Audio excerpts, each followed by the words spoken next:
What's up, Taiwan? I'm Eric Gao, bringing you the latest news from here in Taipei. Monday marks 37 years since martial law ended in Taiwan in 1987.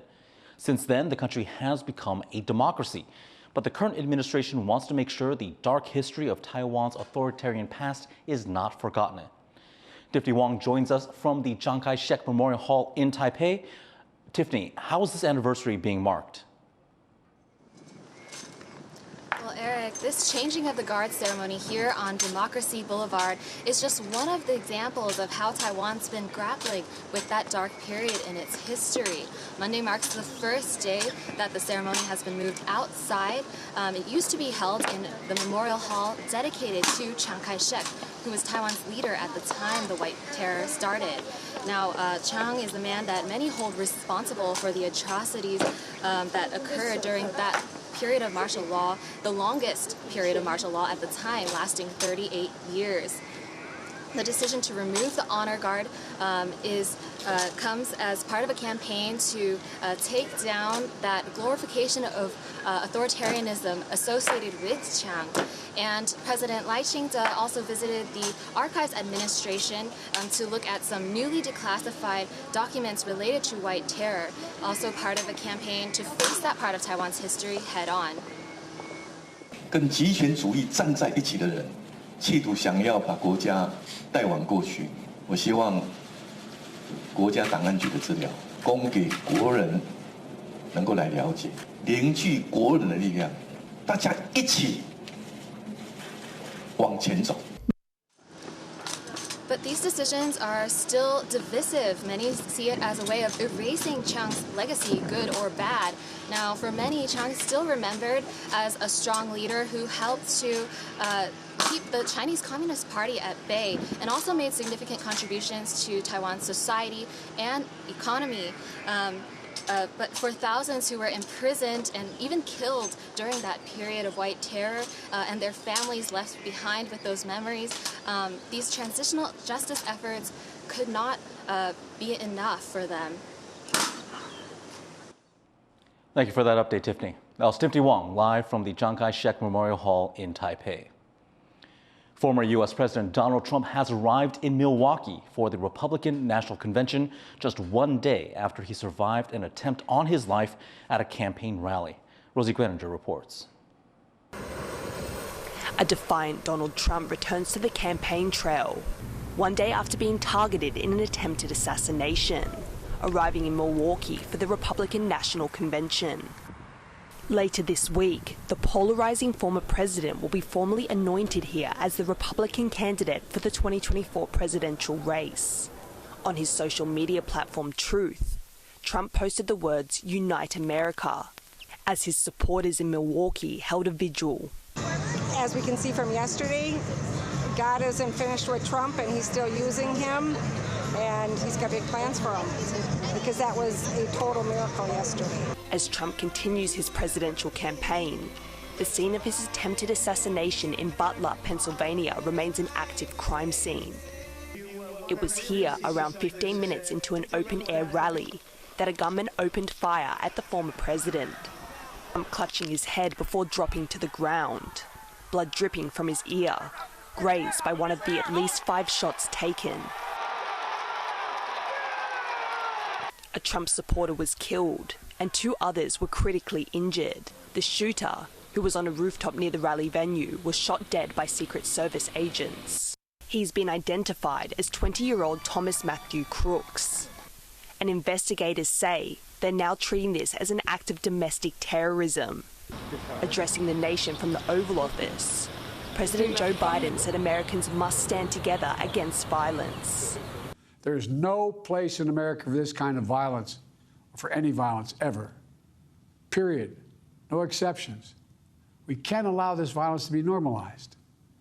You know, the political record in this country has gotten very heated. It's time to cool it down.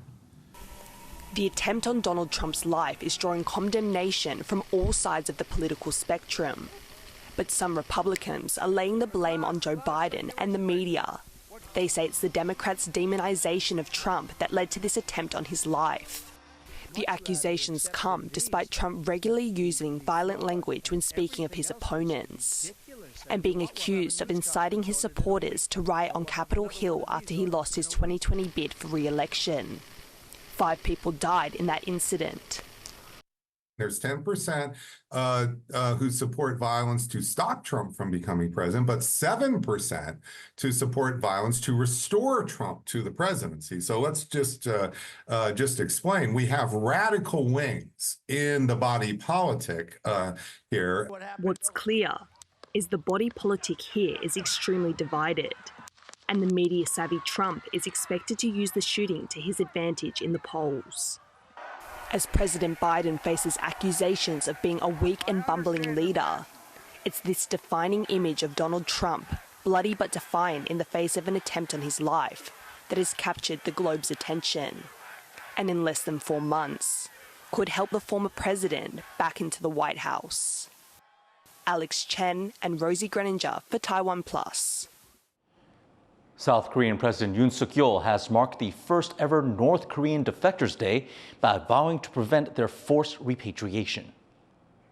또한 북한을 탈출해 해외에 계신 동포들이 강제로 북송되지 않도록 모든 외교적 노력을 다하겠습니다. Yoon also pledged more support for defectors in South Korea, including help finding housing, jobs, and childcare. He also condemned Pyongyang for placing electrified fences, barriers, and mines along the shared border. Nearly 600 North Korean escapees have disappeared after being deported by China. Human rights groups in Seoul say defectors face imprisonment, torture, sexual violence, and execution. China's top officials are gathering in Beijing for the third plenum. That's a central leadership meeting that often sees the introduction of major long-term economic policy. It comes as China has released its second quarter GDP data, showing its lowest growth in over a year. Jeremy Olivier looks at the significance of the forum and what it means as Beijing tries to get its economy back on track.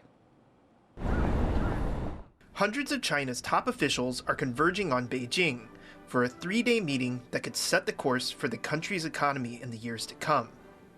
The third plenum sees the Central Committee, the Chinese Communist Party's highest institution, announce major economic and development policy. For China, that could mean a much-needed jumpstart to an economy showing increasing signs of strain and slowdown. That has a lot to do with the country's spiraling debt.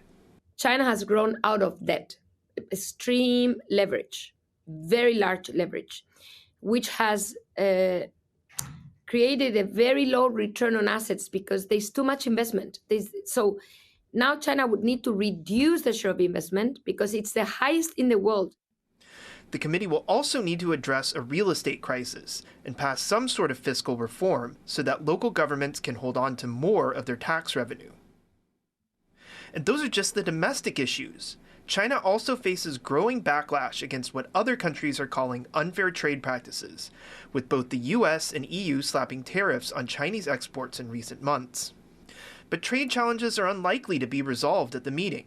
I think that the only way that they'll address it at the plenum is rhetorically by claiming that there is no overcapacity, there are no subsidies, and that exports are perfectly natural, and that the U.S. should get rid of its tariffs. So that's really not going to make a difference. A course correction wouldn't be unprecedented from the Chinese leadership. Past third plenums have proved pivotal to China's economy. In 1978, then-leader Deng Xiaoping used the event to announce the reform and opening policy that would set China on the path to becoming the world's second-largest economy. But the country's policy-making system is extremely opaque. The plenum is often seen as a platform for rubber-stamping plans that are already set in stone. And those plans are increasingly guided by one man, Chinese President Xi Jinping. Because of that, there's little confidence among economists and investors that one meeting can fix China's many ills. It's really not going to change anything. And I think that's because their hands are tied. I just don't see a way out of this without structurally reforming the system. I just think that China is going into deep recession and there's nothing to do about that. Most observers expect the plenum to focus on moving the economy from low-level manufacturing to advanced industry. It's also likely there will be nothing concrete on the economy until the party lays out its next 5-year plan in 2025. The next period, the next term for the 5 years of programming on the national economics and the social development will start from 2026 until 2030. So at this time, it's still too early about that. Beyond the economy, personnel changes are also expected at the meeting. That would include an official announcement of the ouster of several high-level officials from the Central Committee. Among them are Qin Gang, the deposed former Foreign Affairs Minister, and ex-Defense Minister Li Sangfu. Both were fired from their jobs last year over alleged misconduct and corruption. With this year's third plenum now underway, China's partners and rivals will be watching to see how it chooses to handle a growing number of hurdles that could hurt its aims of becoming the dominant regional power. Joseph Wu and Jeremy Olivier for TaiwanPlus. A child molestation scandal that shocked Taiwan has spurred calls to change the law. Child welfare advocates say it's time to loosen rules that make it hard for the media to expose similar cases. John Van Trieste reports. It's been 9 months since officials shut down a Taipei kindergarten where an alleged child predator worked. Parents say the owner's son, employed as a teacher, both molested and took hundreds of photos of their children between 2022 and 2023. The teacher was detained and indicted last year for allegedly molesting 6 children. But over 20 parents have since come forward with their own accusations, which are being handled as separate cases. As the court prepares to give a verdict in the first case, officials are trading blame. 2022年接到通报，却迟迟到2023年的7月才正式成立调查小组。这位老师在被调查当中，园方没有停职，导致于这段期间发生更多的悲剧。112年7月接获通报，再立即确认许可，处以停职、撤销设立许可，并裁处终身不得任职。相关处理严当的指控跟事实是完全背离。But there are also suggestions for how to prevent similar incidents. The first would be explicitly changing the Gender Equity Education Act, the law governing sexual harassment in schools, so it protects kindergarteners. The second is to loosen rules meant to protect children, but which end up making news outlets afraid to expose such cases. 学龄前的这个幼儿园阶段性平的案件的时候，应该去比照国小以上纳入由性平委员会来进行调查。政府机关可以找媒体工会的相关代表，集体事件的曝光上面，我们可以报道到什么程度？报道上面的一个框架，包括有可能是揭露他们一些身份资讯的一些资料，也都不得揭露。那这个部分就导致这一次的事件，很多的媒体他们都不敢做报道，对，那以至于很多的家长都是处于不知情的状况，然后持续的送孩子到这间幼儿园。Child welfare advocates say making the media less reluctant to do things like name kindergartens where abuse is suspected will catch predators faster and get children out of harm's way. Ethan Pan and John Van Trieste for TaiwanPlus. Landlords can now be fined for overcharging their tenants for electricity. New rules that took effect on Monday require that landlords share billing information with their tenants, and they set fines of up to around $10,000 for landlords who overcharge. The rules also barred landlords from asking tenants in shared units to pay more than the average kilowatt-hour rate. These new regulations are part of an effort to help renters as the cost of living rises. In sports news, Taiwan's Hsieh has won her first Wimbledon mixed doubles title together with Jan Zelensky of Poland. The pair beat Mexico's Santiago Gonzalez and Juliana Olmos in 2 straight sets. Hsieh and Zelensky won another Grand Slam mixed doubles title at the Australian Open earlier this year. And this win marks Hsieh's 4th straight Wimbledon doubles trophy. Thanks for joining us for this edition of What's Up Taiwan. Head over to our website for more of our reports or follow us on social media for the latest updates. Finally, let's go diving with tourists off Taiwan's Green Island. I'm Eric Gao, and I'll see you later on TaiwanPlus News.